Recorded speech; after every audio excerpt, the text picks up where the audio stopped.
All right, so now we're going to start into the second half of chapter 5, which is going to be kind of the main part we want to focus on, and this is proving triangles congruent.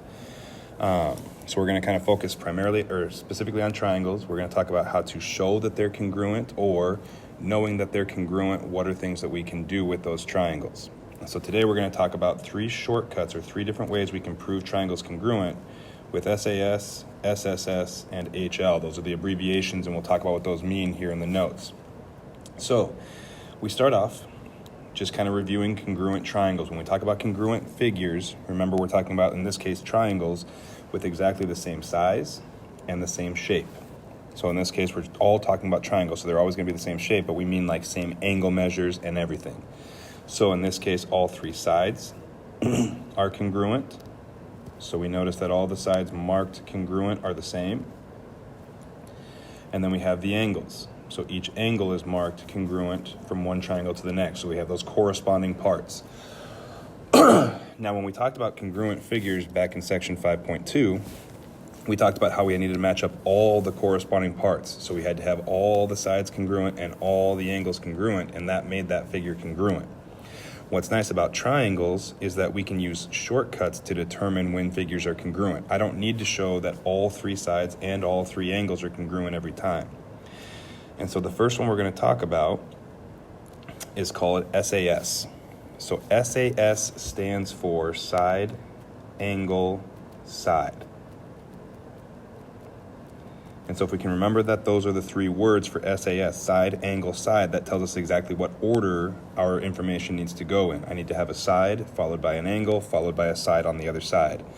So as far as the theorem goes, if we have 2 corresponding sides, so 2 sides, and what we call the included angle. So we have to have 2 sides and what we call the included angle of a triangle. If those are congruent, then the triangles themselves will be congruent. So when we look at the picture below here, I've got side AB congruent to side DE, and I've got side BC congruent to side EF. Now, the angle in between. So the angle in between is like angle B here, and over on the other triangle, it's angle E. Those angles are what we call the included angles of those triangles. So we notice that angle B touches both of the corresponding congruent parts. So angle B touches side AB and touches side BC. Angle E touches side DE and touches side EF. So when we talk about included angles, we're talking about the angle in between the 2 marked sides. It's got to be touching both sides. So for instance, in a given picture, if I were to give you these 2 sides are congruent and this angle here, this is not an included angle. It only touches one of the 2 sides that are marked congruent. So included has to touch both congruent sides, and that's going to be an extremely important concept as we progress through these different shortcuts. Now, as soon as we've established that we have 2 sides and the angle in between, that's everything we need for SAS. So then when I go to make my statement, so over here we have my congruent statement that we're going to write, I need to talk about what triangles are congruent here. When we name congruent figures, we have to go in a specific order. So if I call my first triangle, I'm going to call it BAC, just for something different.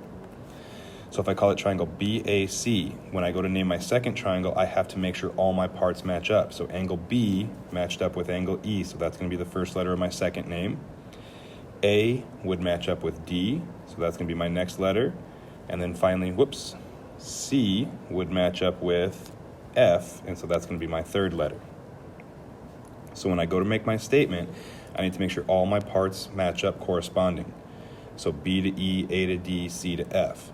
When I say that those triangles are congruent, then I know they're congruent in this case by SAS.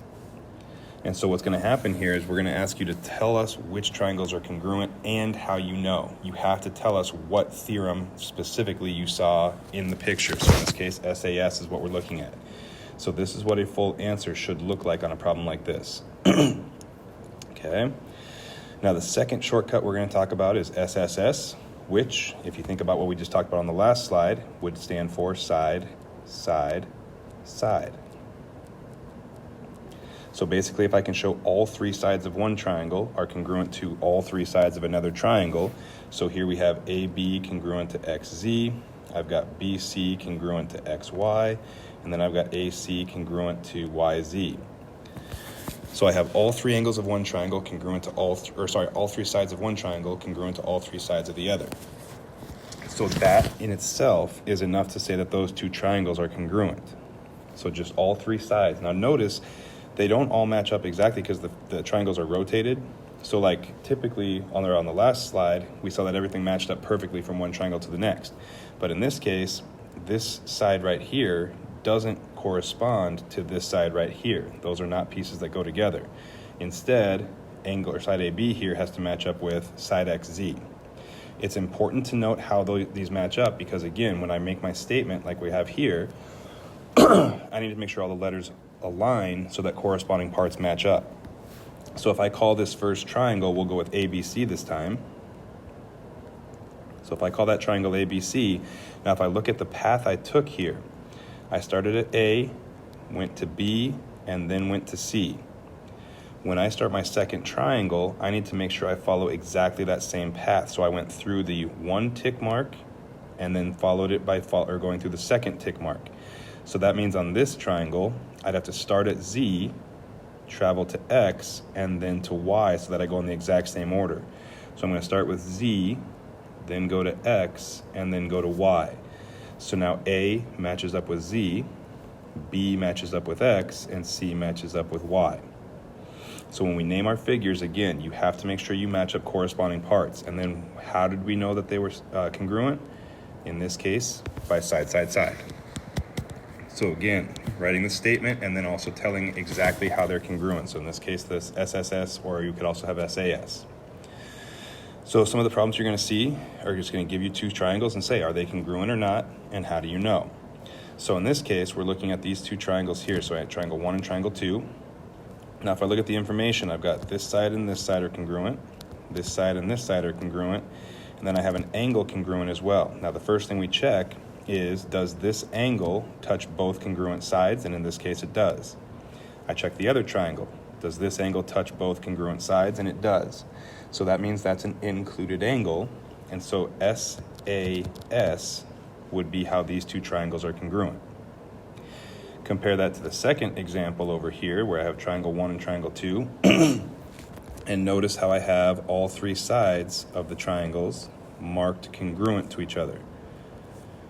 Well, so what that tells me is those two triangles are congruent, and in this case, by SSS. So in some cases, you're just looking at the picture and saying, okay, which of these shortcuts do we have going on?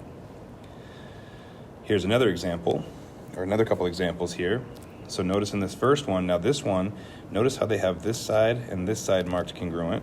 I've got this side and this side marked congruent, but then they really don't tell me anything else specifically in the problem. Now this brings up a scenario that you're going to have to get very familiar with because it's going to show up a lot over the course of this chapter and all of the following chapters from here on out. And that is when I have these two triangles here, so triangle 1 and triangle 2, what I notice is right in the middle, they have a shared side.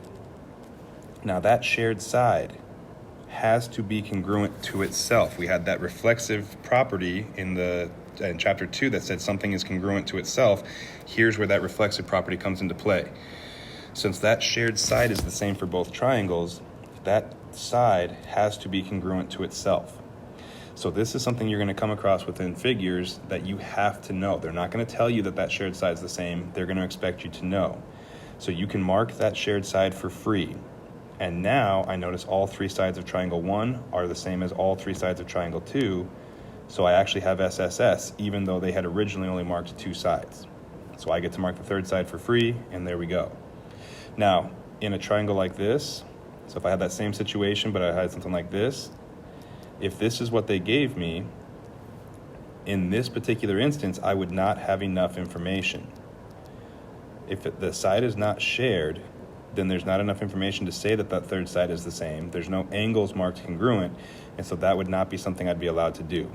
But because this side was shared between the two, I am allowed to use that one for free.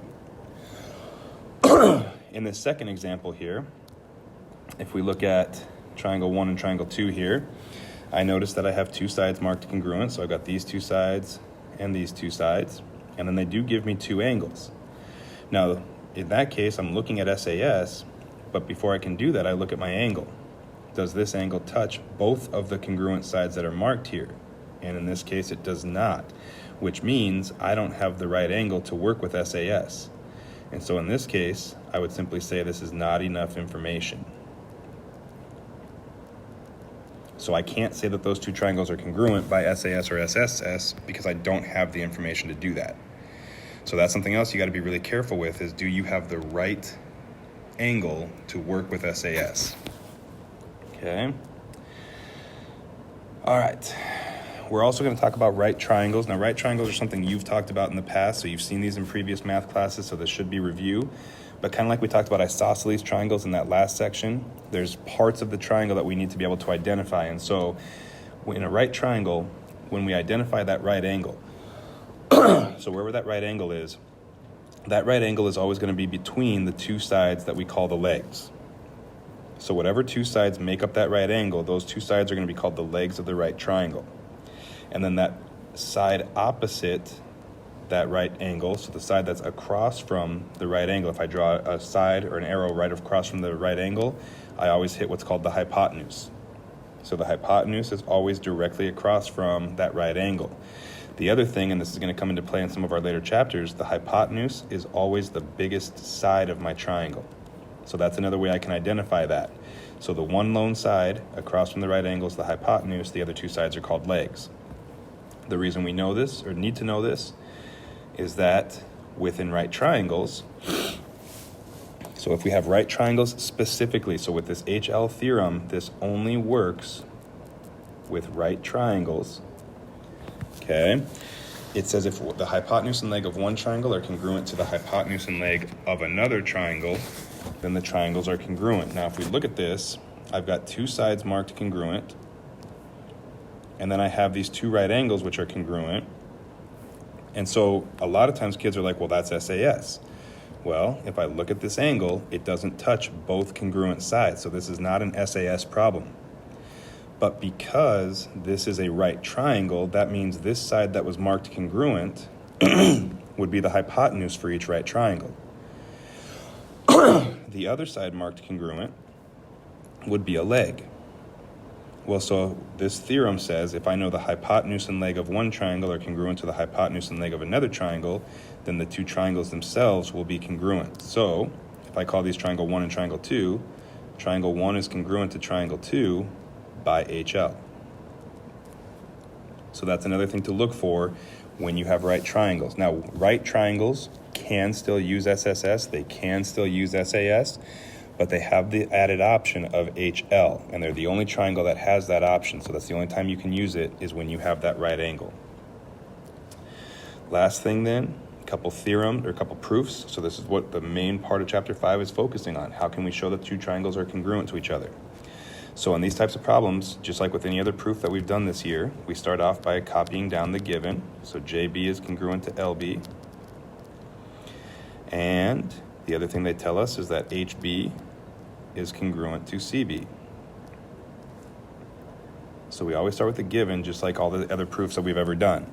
Now the next thing we should do is take whatever they did give us and mark it in the picture. We're looking for, like SAS, we're looking for SSS, or we're looking for HL. Because look at what we're trying to prove. We're trying to prove one triangle is congruent to the other. The only way to do that is with those shortcuts we talked about. So if I start off by marking line segment JB congruent to line segment LB. So JB is this side, LB is this side. So I mark those congruent. The next thing I'm going to do is mark side HB congruent to side CB. So here's HB and here's CB. And so right off the bat, they've given us two sides. And so right now we have side angle side or side side side to work with. Well, if I want to go for side side side, I would need to know something about this side and this side. If those were shared sides, I'd be good to go because I can say that those are congruent because they're shared sides. But in this case, they're not. So there's nothing I can say about those two sides, which means SSS is not an option for me here. So then what I've got to do is I've got to figure out a different thing to work with. So that means I need an angle. And not just any angle, I need the angle that touches both of the congruent sides. So that would be this angle in the middle here, angle JBH and angle CBL. What's nice about this is I know that those two angles are congruent because they're vertical angles. So if in step 2, I can say angle JBH is congruent to angle CBL because they're vertical angles. And so that's another thing besides those shared sides that we need to look for. These are freebies that we get within the picture. Anytime vertical angles show up, we can say those angles are congruent because they're vertical. And so now notice I have a side, an angle in between, and a side, which means my triangle JHB is congruent to triangle LCB by side, angle, side. So with each of these proofs, when we are talking about trying to prove two triangles congruent, it always needs to end with the two triangles are congruent by, and in this case, SAS or SSS or HL, whichever one we can find in the picture. So this time we found SAS, so that's my final reason. If we look at another example, so in this example here, just like with the previous proof, we start by copying what they give us. So GM is congruent to GR, and GK bisects, I'm going to abbreviate here, MR. That was given to us. So if I mark kind of what's given so far, GM was congruent to GR, and then it says GK bisects MR. Now, as soon as we see a vocab term in the given, we talked about the next thing probably should be the definition of that term. So in my next statement here, I'm going to use the word bisect. So what does it mean to bisect? It means cut in half. So GK cuts MR in half. So here's MR. It says it cuts it in half, meaning this side and this side have to be identical. And so if I make that statement that says line segment MK must be congruent to line segment KR, and my reasoning is the definition of bisect. So this is just like any other proof we did in the past, where if they give me that vocab term, I'm going to use that definition right away. So MK is congruent to KR because that's the definition of bisect. Now from here, I have two sides marked congruent. So now I need to either find a third side or I need to find an angle in between. We'll take a look at the picture. I'm looking at MKG or MGK, which is this triangle highlighted in red, and I'm trying to prove it's congruent to triangle RGK, which is highlighted in purple here. Well, if I notice, I have side GK in common for both. And so what we talked about was anytime two triangles share a side, those sides have to be congruent to themselves. So now in my next statement, I can say line segment GK is congruent to itself, and that property is the reflexive property, which is what we introduced back in chapter 2, or for this type of problem, you could call it a shared side. So whichever you prefer or whichever you can remember, if you're going to say something is congruent to itself like that, it's a reflexive property or it's because it's a shared side. So I would accept either explanation for that reason. Well, now notice I have all three sides marked congruent, so now I can say triangle MGK is congruent to triangle RGK, and it's because all three sides are the same, so side, side, side. So with any of these triangle proofs, you need to label the picture with what they give you, and then find any of those freebies like vertical angles or shared sides, or they're going to give you terms like bisect and things like that. And so you're going to use those to fill in the rest of the proof so that you can find SAS or SSS. And then that's always going to conclude your proof to show that the triangles are congruent. So with this, you should be able to start working on and completing the worksheet, which you can get in class or off of Google Classroom. As you're working, ask questions in class, email, access the answer key once it becomes available. But either way, you should be able to start working through those problems for this section.